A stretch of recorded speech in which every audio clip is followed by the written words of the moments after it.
studies have shown that something close to 10% of high school students are using vaping regularly or even daily.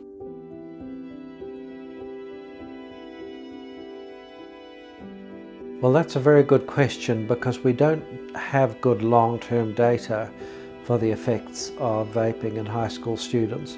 What we know is that most high school students vape with nicotine, often at very high doses, and nicotine itself has been shown to have effects on the adolescent brain. In particular, it dysregulates mood, it increases the risk of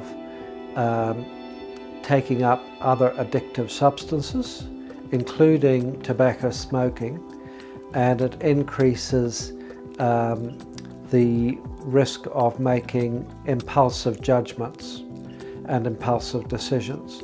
Besides nicotine, there are so many other possible components to e-cigarette liquids that it's been very difficult to actually control and test them all. There are maybe more than 15,000 different liquids across the world we're talking now, but many thousands even in one locality that high school students will be variously trying. So it's very difficult to get good data on that. And some of these substances have been shown in the laboratory to give some of the same effects as cigarette smoke onto cells. But really, we know about cigarette smoking, well, how long does smoking go back to? Several hundred years, and we have good data for most of the 20th century from people who've been smoking all their lives, documented in the 1950s and 60s. And we have had another 60 years of data on smoking since then. We've had probably 5 to 10 years good data on vaping so far. That's not enough to tell you what happens to somebody who vapes from adolescence into their 40s or 50s, for instance.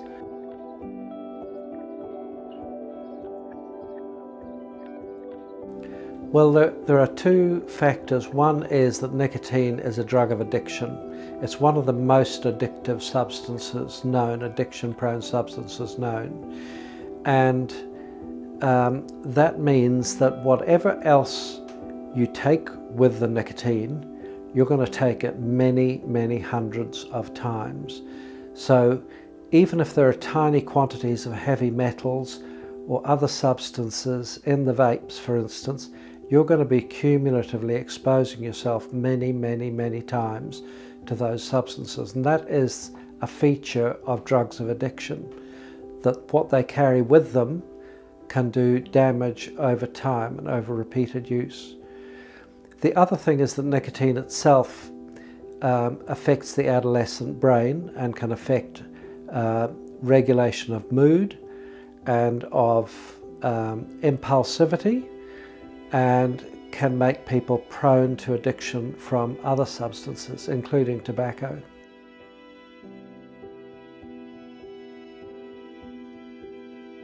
The short-term effects of vaping in some large studies in Asia have been an increase in cough and in asthma symptoms among children and teenagers. But there is inadequate data to know whether that's prevalent across the rest of the world or whether it's particular to some brands of vaping.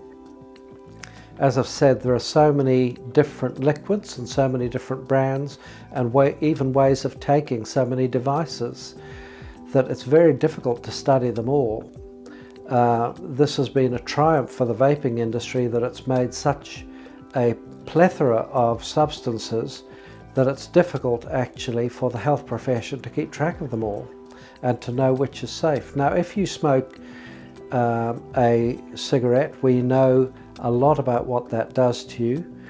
If you inhale an asthma inhaler, we have very careful studies, and there is a highly regulated process for testing the safety of those inhaled substances for asthma. They have to go through a lot of regulation, many years of testing, safety testing, proof, applications. Vaping has gone through none of those, and we have all these different substances to test. And because vaping has been marketed as a consumer recreational product, it doesn't have to go through the health testing. So we know very little about the health effects.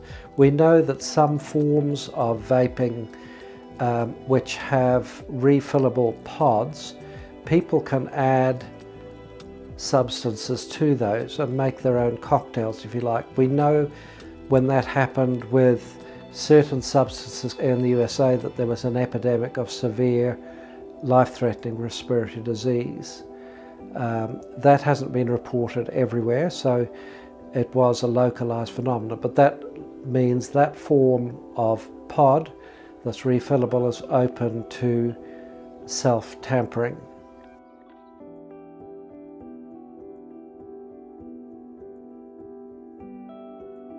No, the evidence is actually to the contrary, and many studies have shown that vaping teens are susceptible to other addictions, including taking up tobacco smoking.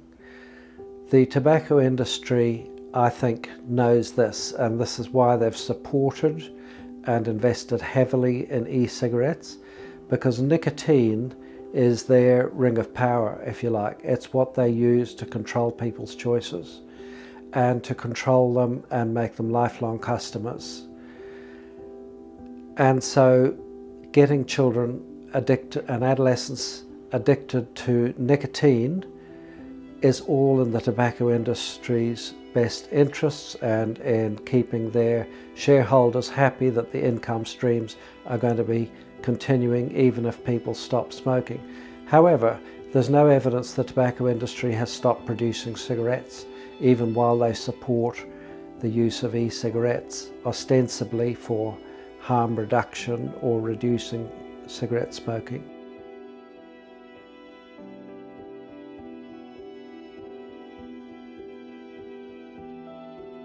My main concerns is that we're introducing a new and untested addictive product to young people as a recreational product, when the main reason for introducing this was to help older smokers give up smoking. I think this is a very unwanted side effect, and I think that it will potentially cause a new generation of teenagers to become addicted to smoke, and then they become susceptible to the tobacco industry and whatever other product the tobacco industry has up its sleeve.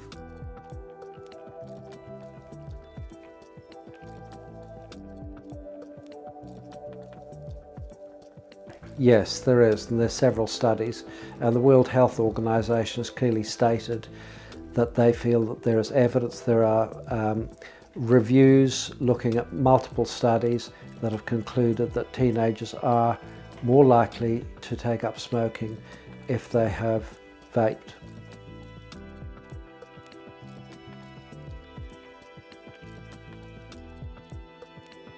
Well, that's a very interesting question, because New Zealand and the UK are two countries that have taken a more liberal stance because of the philosophy of harm reduction and trying to meet New Zealand's smoke-free Aotearoa's 2025 goal of 5% or less people smoking, and it's felt that this would help the goal, and it's been more liberal, and in the UK too. But in Australia and the USA and many European countries, they are much more concerned about the potential effects of teenagers taking up smoking and the lack of consistent evidence about a strong effect on tobacco cessation. Individuals do give up smoking because they start vaping, that's undeniable, but how large the effect is up for debate. As far as I know, all the respiratory societies in the world, including that of the USA, of the European Respiratory Society, British Respiratory Society, the Australasian Thoracic Society, the Paediatric Society of New Zealand, most paediatric societies are very highly concerned about the epidemic of vaping in young children. As far as respiratory societies are concerned, your lungs are made to breathe clean air. Some people with asthma are compelled to take inhalers, and they have been extensively safety tested. Many people have smoked for generations, and that is very damaging to the lungs. What we don't want to see is a new generation of people addicted to vaping who will then end up with damaged lungs as a result.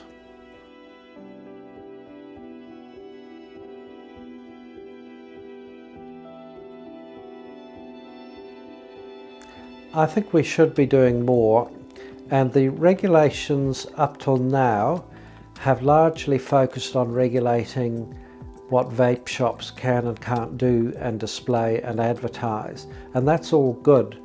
But the evidence we have from studies in New Zealand is that most high school students do not pick up their vapes from vape shops. They pick them up from friends, they pick them up sometimes from family members, they pick them up online, and so the vape shop regulations are not going to prevent the epidemic of vaping getting worse or reduce it in New Zealand. I think we need extensive education campaigns through the schools, as we have done for smoking, and we need media campaigns to help parents understand what the concerns are about vaping. And I think we need some way of regulating that e-cigarettes are for smokers who want to give up. They're not for teenagers to use as a recreational product. And how we get that message across is still to be tested, and what are the best ways to do it, but we are working on those methods.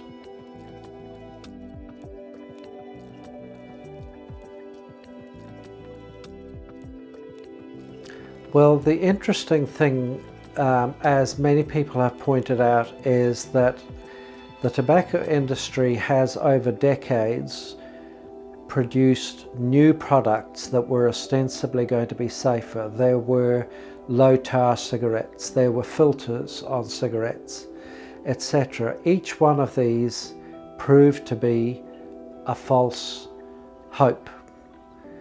There is no safe cigarette. And we don't know if there is truly a safe e-cigarette. And we don't know if the tobacco industry's goal in investing in e-cigarettes is to produce another so-called safe cigarette maintaining nicotine addiction.